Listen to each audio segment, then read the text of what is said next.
Get ready, we're heading out to hit some rails.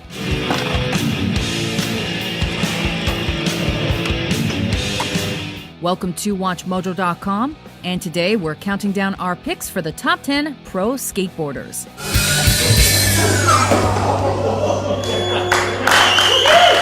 For this list, we're looking at the most influential professional skateboarders to ever pick up a board.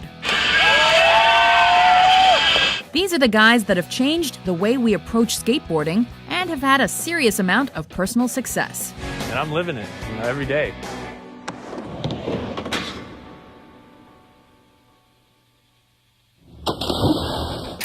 Number 10, Andrew Reynolds. But I kept running into that thing, and I did that, which sucked. Known as the boss in skateboarding circles, the moniker is fitting, as he gained a reputation for trying things that others just couldn't pull off. And Reynolds appears to nail these feats with minimal effort. When he hit the scene in the early 1990s, Turtle Boy was snapped up by skateboarding legend Tony Hawk's Birdhouse team, alongside other skateboarding greats.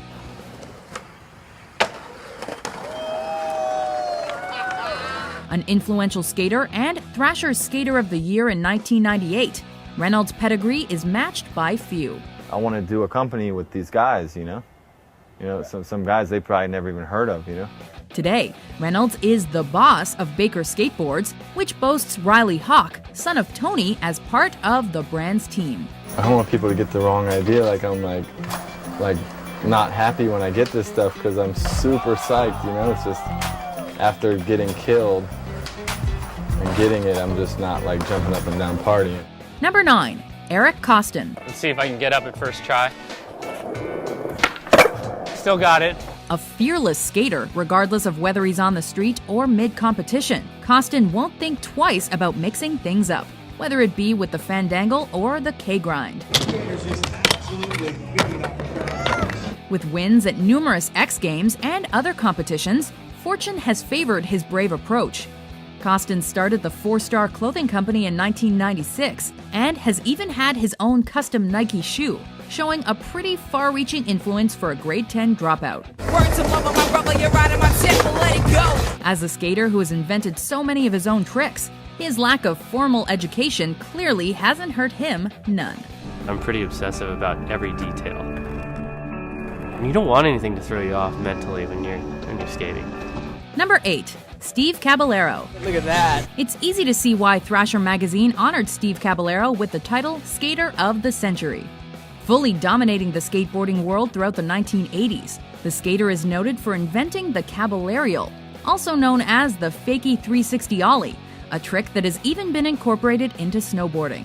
Skilled in both street and vertical skating, he has been a long-term member of the Bones Brigade, which features huge names like Rodney Mullen, Tony Hawk, and Danny Way. Got my setup here. It's a Powell Peralta Steve Caballero signature model. Caballero may suffer from scoliosis of the spine, but that didn't stop him from setting big air and board slide records throughout his career.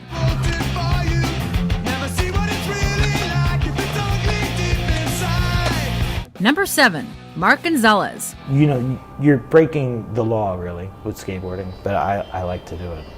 I can't stop. A true innovator of street skating, the climate of the sport would not be the same without Mark Gonzalez. Along with Nadas Kaupas, he was one of the first skaters to ride handrails, a major contribution to the development of street skating, which is for many the most popular form of the sport. About to attack this double set, yo! Gonzalez's place in history was cemented when he cleared a major gap with his ollie at the famed skate spot Embarcadero in 1986. The obstacle was henceforth dubbed the Gonz Gap. I even turned off the camera. I was like, I can't believe he made it. That's it. That was the end. His pioneering influence was confirmed when Trans World Skateboarding endowed him with the Legend Award in 2006. Pioneering has to do mostly with seeing something already out there and then adapting it and making it yours. That's what true pioneering is about. Number 6, Tony Alva. But eventually what happened was by freak circumstance, I was probably one of the first guys that actually started landing airs. Drawing heavily from the emerging surf culture of the 1960s, Alva's skating style differed drastically to that of most skaters of the time, many of whom were using more traditional tricks and styles. And you ride every inch as hard and fast as you can. One of the first members of the legendary Z-Boys skateboard team, he was an early innovator of vert skating. Never a fan of convention, Alva is credited with making empty swimming pools part of the skating norm. I kind of miss the old days, but I sure like riding all the good pools that we have nowadays. Alva broke new ground in 1977 when, at just 19, he formed Alva Skates, becoming the first skateboarder to form his own company. You know, there's no limit to what can be done with skateboarding. There's no rules. There's no guidelines other than just get on a board and ride. Number 5, Bucky Lasek. The sidewalk bump, that's where I learned to do my first front-side boneless. This guy is too incredible for one sport. If he's not ripping it up on his board, he's likely moonlighting as a rallycross driver. Bucky applies pressure. It's not like Lasek's a mediocre skater or anything either. His 10 X Games golds are a testament to his ability in vert skating. Oh, look at that nollie kickflip sailfish. Now that's different grab. The only thing he's not good at? Losing. But he doesn't do that very often. Despite numerous injuries, Lasek is committed to vert skating. And he is relentless in his pursuit of perfection and progression. It's likely this dedication that made Lasek the first action sports athlete to show up on the cover of ESPN magazine, confirming him as a legend in every sense of the word. Bucky does it. He crosses the finish line with the first podium of his GRC career. Number 4, Danny Way. Let's hear it for Danny Way! Some of the things Danny Way has achieved are unbelievable. With his track record of major injuries, it seems like he's almost superhuman in his healing abilities.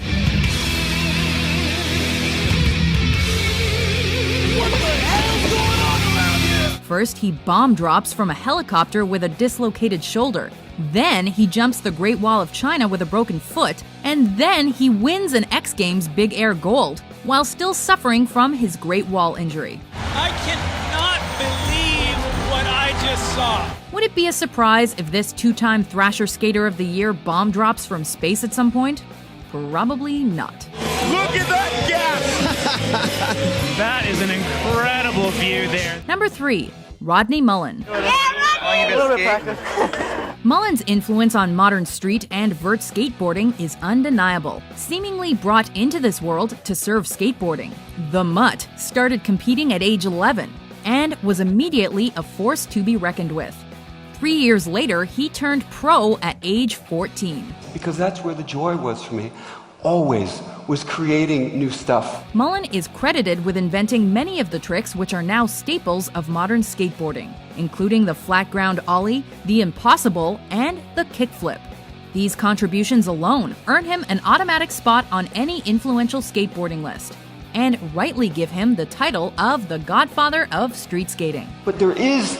Skateboarding is undeniable, seemingly brought into this world.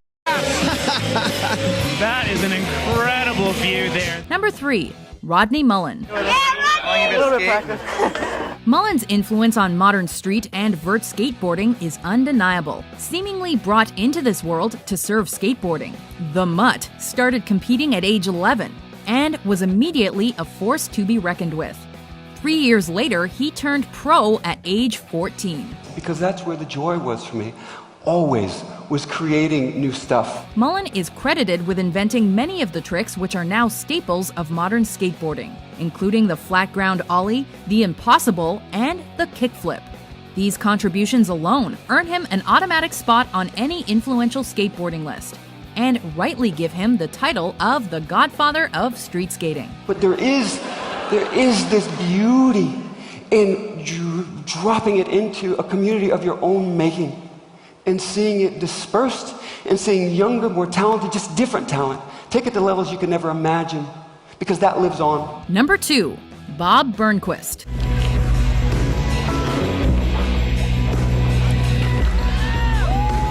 For Tony Hawk to say that you're his favorite skater, you've got to be doing something right. Best known for both vert and big air skating, Burnquist is so far the only Brazilian to become Thrasher's Skater of the Year. Known as a creative and innovative skater, Burnquist made history as the first skater ever to land a fakie 900. The Brazilian won the Slam City Jam men's vert in 1995, coming into the event as a relative unknown.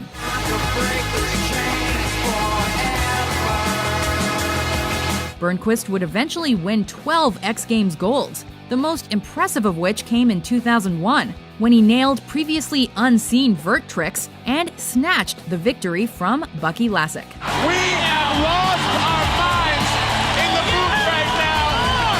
It could not happen any better. That was one of the most furious displays of beautiful skateboarding. Before our top pick kickflips his way onto the list, let's take a look at some honorable mentions.